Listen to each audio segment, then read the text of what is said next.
Mukti, which means freedom, liberation, and then Jiva Mukti, which means freedom whilst alive. And so these are like the highest states of consciousness. Like if you sum up spirituality, it comes down to Mukti and Jiva Mukti, really, don't you think, Shireen? In the essence, and like in the end, Absolutely. that's all it is. Absolutely. That's the whole thing, right? Mukti means we're totally out of it, in the infinite light, in our home, with complete mastery and joy and bliss and freedom. That's the highest thing anyone can attain, is Mukti.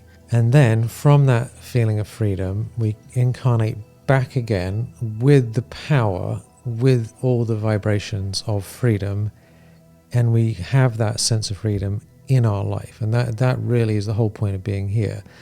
So we're either having Mukti, or we're having Jiva Mukti, or if we're not having Jiva Mukti, then we're having Jivan Bandhan, bondage in life, where with all these neuroses and fears and vices and negativity and suppression. Do you feel like you're holding yourself back? Like there are fears that stop you being your full self? Like there is something inside of you that wants to come out, but there's another part of you that is pushing it back and suppressing it and stopping it.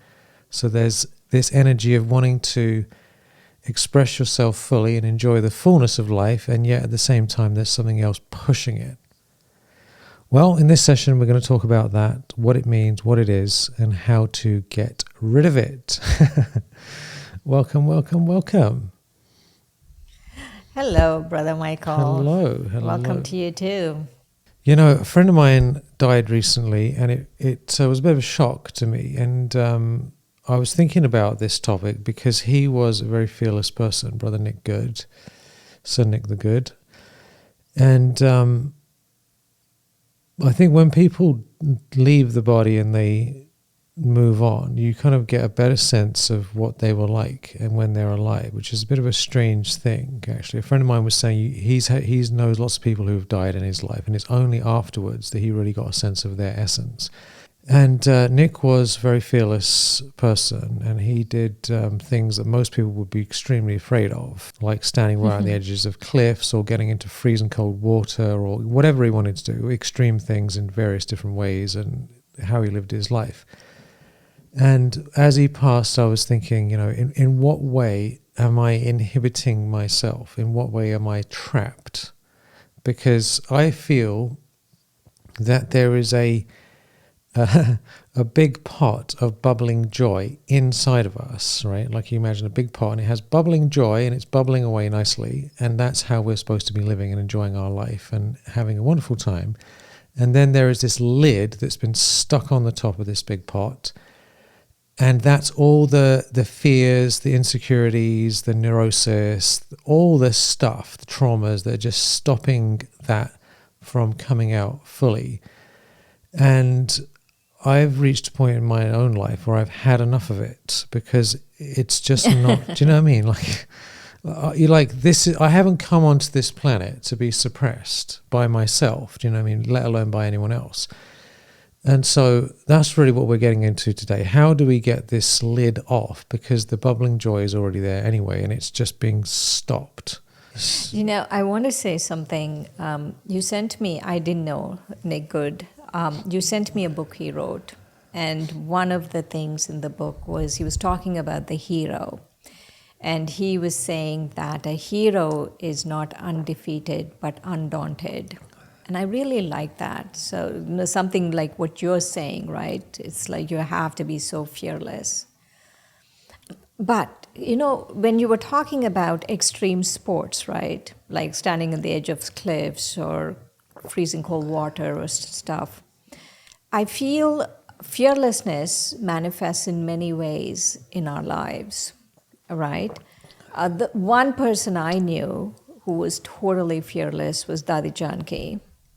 And it wouldn't just cross her mind to go stand at the edge of a cliff or fall off, you know, do any of those things, but she was totally courageous and fearless. And so I feel we should acknowledge that there are different aspects of fearlessness. Absolutely, yeah. Nick wasn't just fearless in that way, he was fearless in other ways. But it's just like when you see it physically, it's a bit easier to witness. But I totally agree. Fearlessness is mostly about where like there's my experience of this is that there's energy coming through us to share and enjoy life and connect and, you know, become the highest version of ourselves. And then there's this internal resistance that suppresses it as it's coming through. And fearlessness really is not letting that suppressive energy that's saying, no, no, no, don't do this, it's too dangerous, or, you know, you shouldn't, what will people think, blah, blah, blah. That might come up, but you're not letting it stop it coming through. And Daddy Janki Absolutely. is somebody who I'm sure she probably had some of that in her head somewhere at some point, and she just had none of it. She just refused to let it get the better of her, and continuously did courageous things again and again and again for years and years and years. So it's like, are we letting these doubts, these fears, these voices, these feelings rule our life? Because if we are, then we're not able to enjoy our lives. You know, it's like there's like two parts of us. One wants to express, and the other one is trying to suppress. And to the degree to which the suppressing side is getting the better of us, that we're just going to be like a hollow version of ourselves, all kind of like, you know, twisted up and not able to just experience the joy of life. And I think there comes a point where we just have had enough of it, frankly. So, Right. you know, what's your experience with this? You're a fearless soul, aren't you, Shireen? I see you do all sorts of crazy stuff. Shireen doesn't seem to have any problem with Shireen's tolerance level, in my opinion, is just be off the charts. Do you know what I mean? Like some of the stuff she's gone through with. Thank you for the blessing. No, it's true though. It's true. Like, Thank you you know, for like the blessing. I'm such a in many ways I like, oh, I need to get enough sleep, and I need to have this, and I need to have this, and this and this. And Shireen's just like, get up really early, do all this stuff, work all the time, get all these things done, just like hardcore, you know. So how do you do it? Thank you for the blessing. Thank you for the blessing. Actually, I had to deal with fear a lot, right? Different aspects of fear. And depending on what was going on in life. Like one time, when I first came to the United States, because the first time really I was on my own. And I really feel like in all my lives, right? I was born into, like privilege and wealth, and things were taken care of, right? I feel not just in this life, right? All my lives that was the case. And when I came to this country, I didn't have any money, and I really had to make it on my own because I was determined I wasn't going to go back because my parents were ready for me to come back and get married and all of that stuff, right? We won't go into that story. And I wasn't going to do that. I needed to make it on my own. And so that time the fear was different, different kinds of fear that time. And then I rarely had fear of people, right? I mean, like as a female, sometimes you do feel a little, there was this one time I was about to be mugged. And I ran inside, it was around our old center, and I ran inside and I could feel my heart racing and all of that. And I wondered if that was fear or just adrenal at that point. But then there was this fear when I had cancer, it was different. It was not fear of death, because by then I looked at death a couple of times. And so I wasn't afraid of death, but I was afraid of just being sick and that chemo and the radiation and all of that. That's something that I was just so fearful of. I had to work through that, right? I just had to walk through that. And also many times internally, there were many things on a spiritual path, right? There are many things that come up, like your own demons, your own shadow, and your own thing, it comes up, right? And I always used to tell myself, I have to walk through this valley. And I have to walk through this valley with God. And And many times I feel he was my companion, and there was no fear. It's not that I wasn't fearful, but it was manageable because I felt his companionship. Yes. How about you? Yeah, well, fear is a powerful force. It really is. I mean, without going into details, can I say something about you? I won't go into details. I will not put you on the spot. That's what's the latest and greatest. When I met you, there was a lot of different aspects of fear going on. That's true. And now it's not like that. It's not like that. You're so undaunted. And so you actually have really come through. I've seen you come through. Right, I appreciate the blessings. There's just a time and a place to realize that everything is basically perfect, really. That's, to me, that's kind of the... There's a greater game happening here, which I don't understand in all its details, but I trust that it is a greater game going on. And also going into the infinite secure space beyond this world, I feel is absolutely critical, because I'm not sure it's really possible not to have any fear without having some backup, if you like, or some security underneath everything. And what I'm feeling these days is that contemplating death is the best way to overcome fear. You know, I literally, so I've been actually spending time, I'm planning on doing, 10, 20 minutes a day of this practice, but basically to imagine that I physically this body dies, right? And it's like, all right, there it is. It's now this floppy thing stiff on the ground somewhere, and it doesn't do anything. And so that means that I lose the body, right? That's the major loss. I lose all the possessions related to the body, all the relationships related to the body, money, success, whatever, like everything. You just go through the whole list, and it's like, all right, well, the relationships, that reason I didn't say that first way is because they don't really end, but they definitely end, but we have an eternal connection. So on some other level, they don't actually end because they're eternal. But all the physical stuff is all finished completely. And all the problems that are going on in life are also finished, which is kind of in some ways a relief, actually. It's like, I haven't got anything to worry about. All the stuff I was stressing out about, I don't think about it anymore. So just to really imagine that. And then there's a Buddhist practice that the Buddhists do where they say, imagine the dead body, the corpse, right? And then, so first of all, it goes cold and stiff, right? If you've seen a corpse, that's what happens. And then it goes blue, right? And then it starts, and then all the organs start decaying, and it's like flesh hanging to the bones, right? That's the next stage. And then all the flesh disappears, and it's just the skeleton.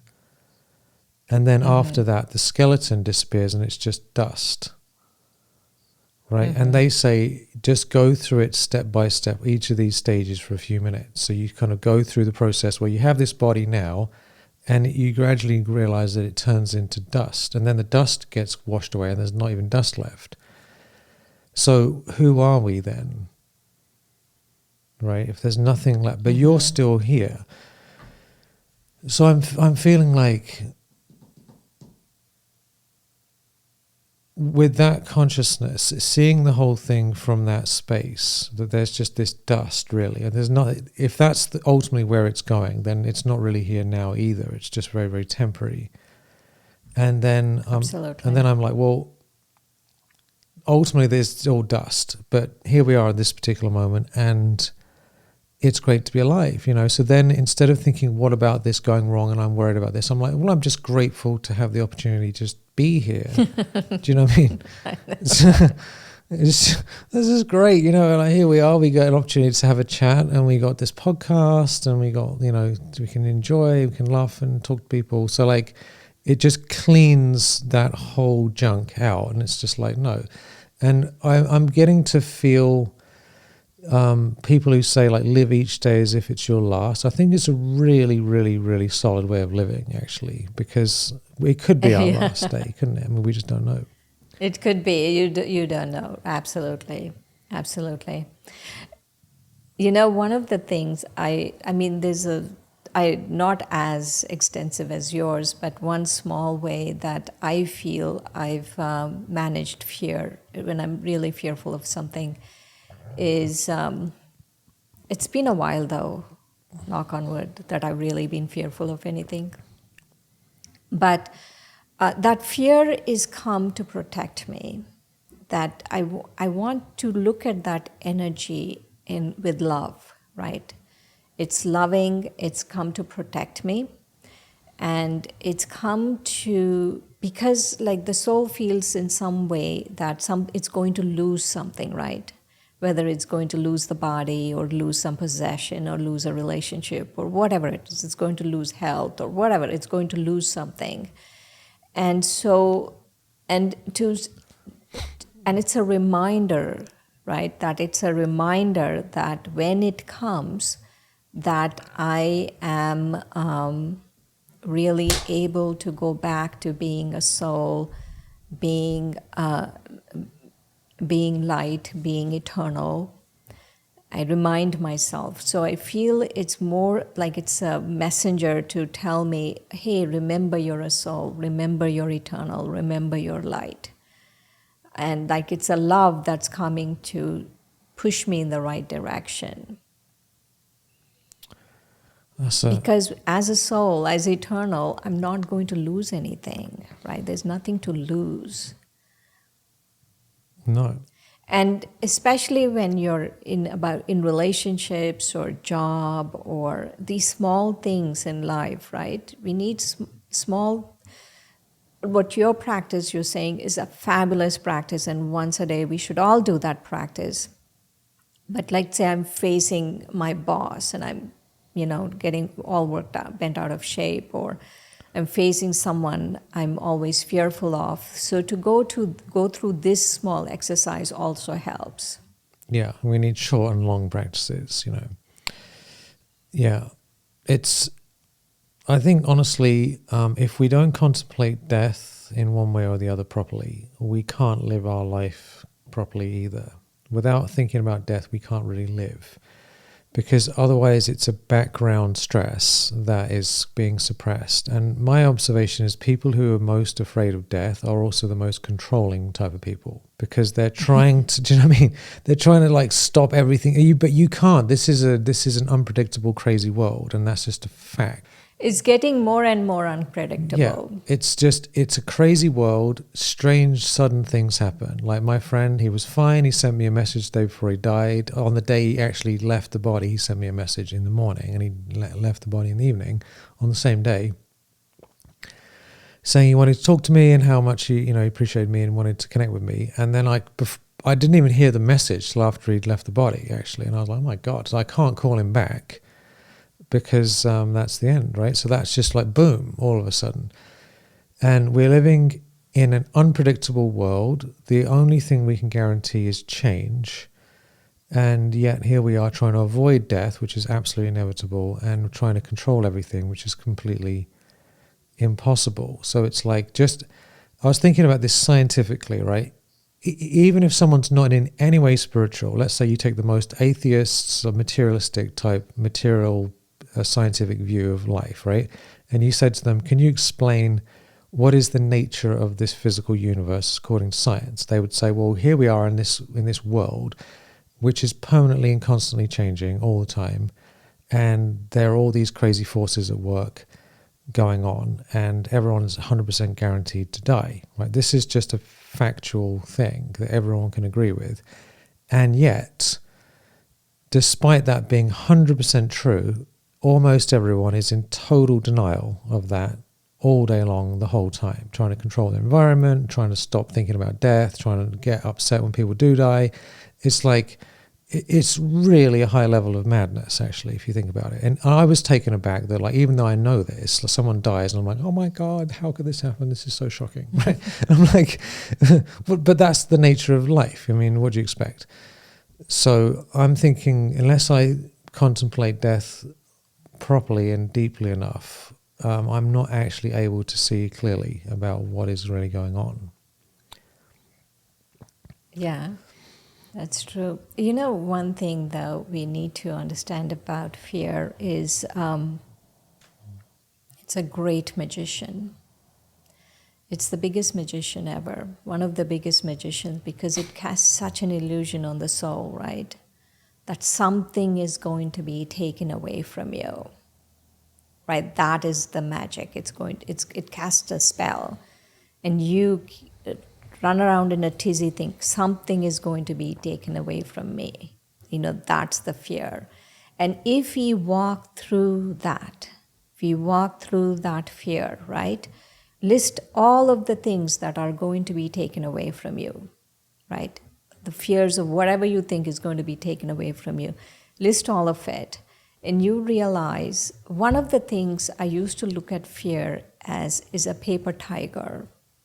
A paper tiger, what I mean by a paper tiger is from distance, it looks real, right? It absolutely looks real and it looks ferocious. And the only way to find out for yourself that that's not real and not as ferocious as you think it is you go close. And so you have to really face what is it that you think is going to be taken away from you? What are you so afraid of, right?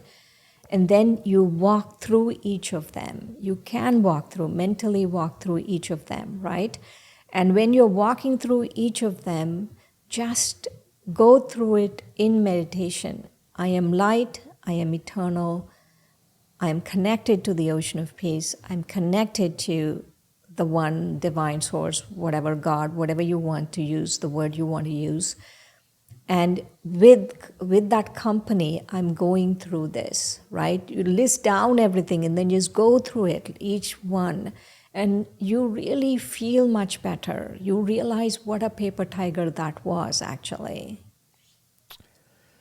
That's great to actually look at them all, because once we face our fears, like I was talking to someone yesterday or the other day before, and she was saying to me, was talking about some fear, some specific thing, and she said, "Well, what's the worst case scenario? Like what exactly is the specific thing you're really worried about here?" And I can't remember what it was, but you know, and then when you actually see, well, what is the worst possible thing, and sit with it, then it's actually fine, really, because once we face that, then the whole fear goes away. But fear is allowed to get bigger if we're not willing to do that work. Yeah. The other thing which is very important, which you have to distinguish the fears, right?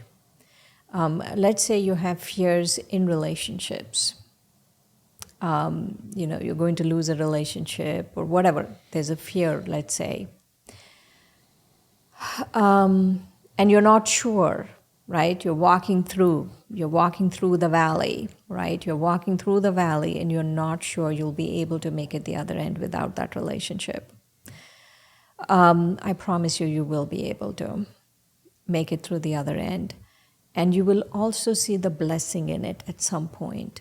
You have to have faith that everything that you are ever going to lose, there will be a blessing in that loss. And you have to have that faith now before you walk through, right? Because if, let's say, a relationship and you're fearful of losing the relationship and you compromise a lot of things in your life because you're fearful of losing the relationship, and so, and you compromise your dignity, which is very important, right? That's like the most important thing, like your self-respect, your dignity. And so if you are doing that, so walk through it. Walk through it, because at the end there is a blessing. There is a blessing. And I always feel if something has to end, right? Let's say a relationship, it has to end. And you keep holding on and you're fearful it's going to end and this is going to happen and that's going to happen. If it's going to end, it's okay. Let it end, right? Just let it be. Let it be. Don't hold on. Don't worry about it. Don't think about it. All of this really stresses us out and creates even more fear. Absolutely. A friend of mine had a great quote that I really appreciate, and he said, whatever's going to happen is going to happen anyway, so just let it happen. Because if it's going to happen anyway, if inevitably that's what the end result is, why should we put up with forcing it to try and stop it when it's just guaranteed to happen? Yeah. Because it's such a waste of time. And when we force it to... Yeah. I don't even mind the waste of time, Michael. What I do mind is the loss of dignity. If you're forcing something to stick, and that's not what it's meant to do, you lose a lot of your dignity in the process. Yeah, and possibly your sanity it's so easy as well. People think, it's so easy. No, it's not easy. Losing dignity is it's like the biggest loss. It's the biggest loss you can ever have, is losing your dignity. And that's realization we need to come to, right? Because in each aspect of our lives, fear appears differently, and each of that we need to look at it differently. Like, what is it that I need to be able to walk through this fear? What is it I need to be able to walk through this fear? What is it I need to be able to walk through this fear, right? And I feel in relationships, no fear, nothing is more important than your dignity. And so you have to come to that realization, that understanding, and then from that space, you make your decisions. Yes, it's true. Dignity is, when I think about dignity, it's my sense of I am whole in myself, and I'm not needy. I'm not a beggar for anything. It's like I'm a sovereign being, and I'm not like, oh my God, what about this? What about this? So it's definitely not in our true self fullness to be like, oh, I need this, and I'll be told to complete, basket case if I don't get exactly what I want all the time, because that's not really, it's not the truth either, and it puts us in a very weak position. Yeah. Absolutely. People talk about authenticity, right? I feel authenticity is nothing if you don't have dignity. Dignity is your original authenticity. That's what is your original authenticity. Not, I need license to do whatever I want to do. No. Because dignity doesn't come that easy, People really mistake there's a lot of false beliefs around these things. Yeah, well, we're living in the world of falsehood, aren't we, really? And there's all kinds of ridiculous and toxic philosophies and belief systems that people talk about all the time, and a lot of people pick them up and try them out and then get seriously burned by them. So we recommend in this podcast that you think about these things for yourself and see whether or not it helps you in your life, because that's the only way you're going to know. All I can say for myself is that the more I go beyond into the infinite light and imagine being completely liberated and then come back, it's like coming back with the power. And there's two words in Sanskrit which are might be my two favorite words actually. Mukti, which means freedom, liberation, and then Jiva Mukti, which means freedom whilst alive. And so these are like the highest states of consciousness. Like if you sum up spirituality, it comes down to mukti and Jiva Mukti, really, don't you think, Shireen? In the essence, like in the end, Absolutely. that's all it is. Absolutely. That's the whole thing, right? Mukti means we're totally out of it, in the infinite light, in our home, with complete mastery and joy and bliss and freedom. That's the highest thing anyone can attain, is mukti.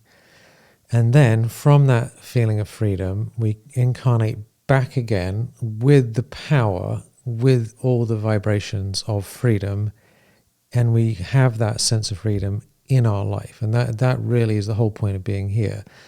So we're either having mukti or we're having jiva mukti, or if we're not having jiva mukti, then we're having jivan bandhan, bondage in life, where all these neuroses and fears and vices and negativity and suppression.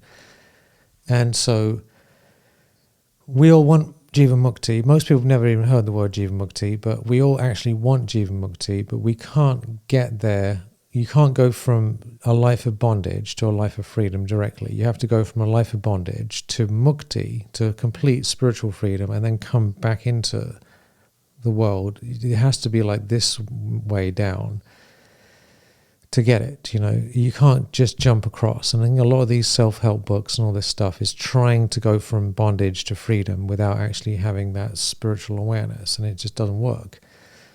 So ultimately the only way out of fear is to come into mukti through deep meditation and remembrance. And once we've established ourselves in that consciousness deeply enough, then we can come back into this and you bring the magic from there. And there's no shortcut to it, really. That's just how it is. So now you know.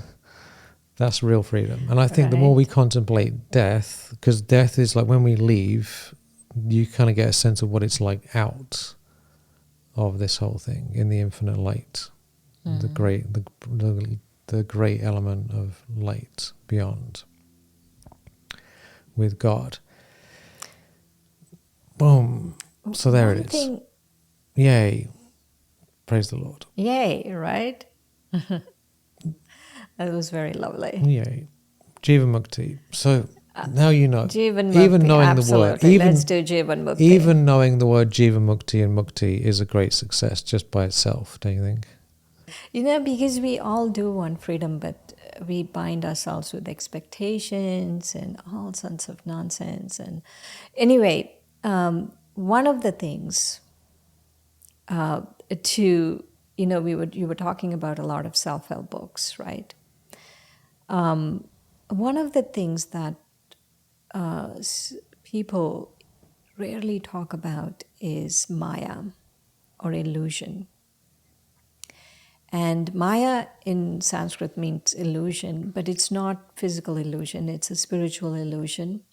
Like fear is Maya, which is a spiritual illusion. It's not, physically you're not able to see something, but you're able to experience something, some kind of energy, some kind of feeling. Your experience with that's a spiritual illusion.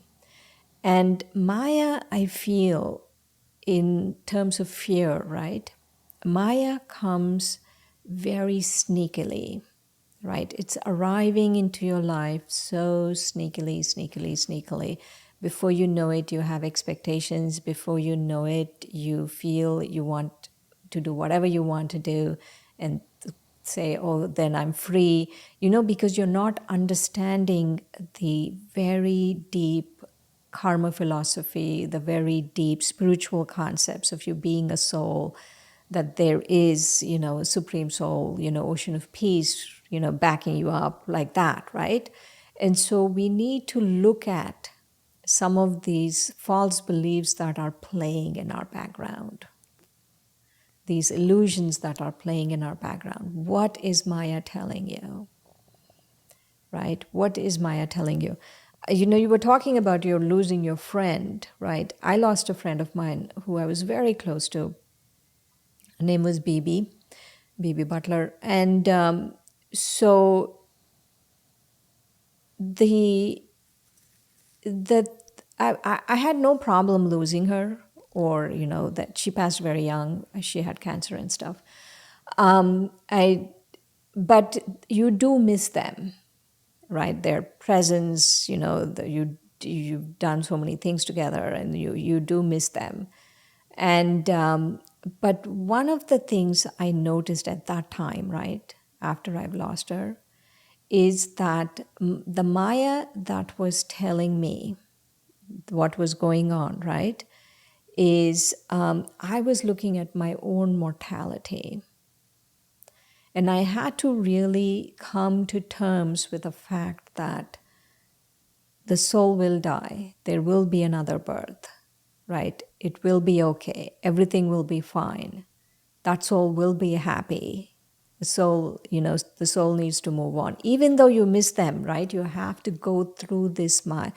You have to see through the Maya, and you have to be able to talk to yourself out of it. Absolutely. Yeah, Maya is the cause of all of our problems, really. And it's an extremely complicated mess, frankly, isn't it, Maya? And Maya's like, this is, you could say, Maya's kingdom, this whole world, the way everything is. And it's penetrated and, it's suppressing and infiltrating everything all the time. So what a disaster we have on our hands right now. Good God. It's very powerful. Yeah, so. It's very powerful. I feel the only way I can handle Maya, but especially some fears, right, which is Maya, is by being a companion of God. Really, I can't handle it on my own. No.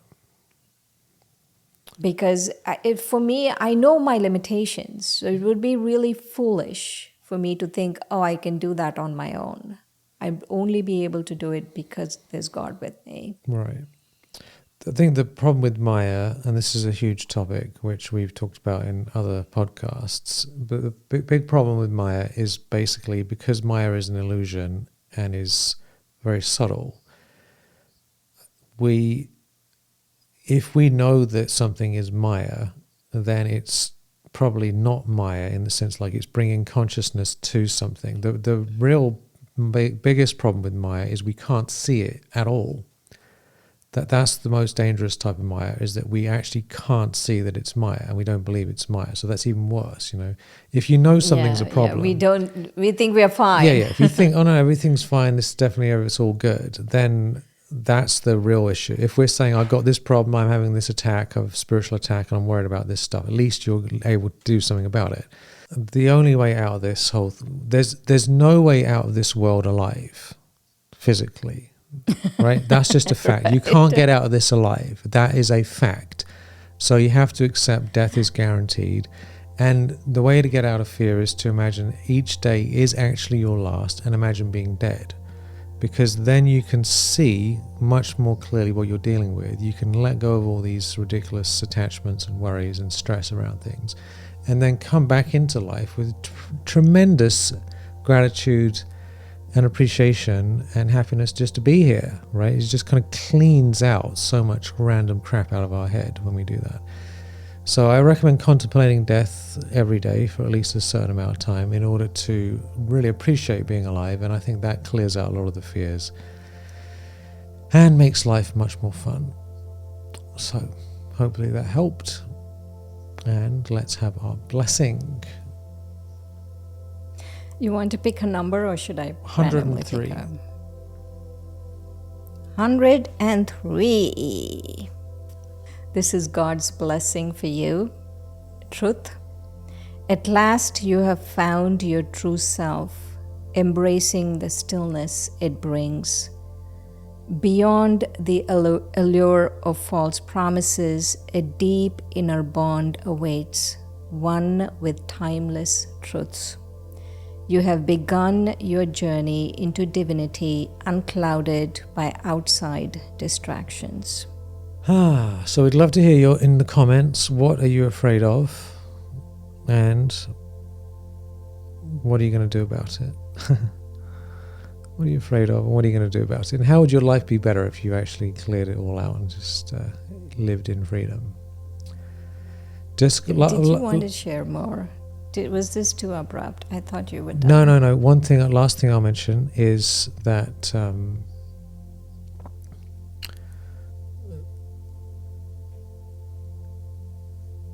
What is it that you're holding back with?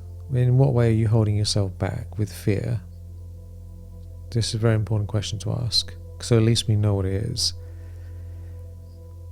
How are you stuck? And then, how would it feel if you experienced profound freedom in your life? It didn't have that fear. What would be different?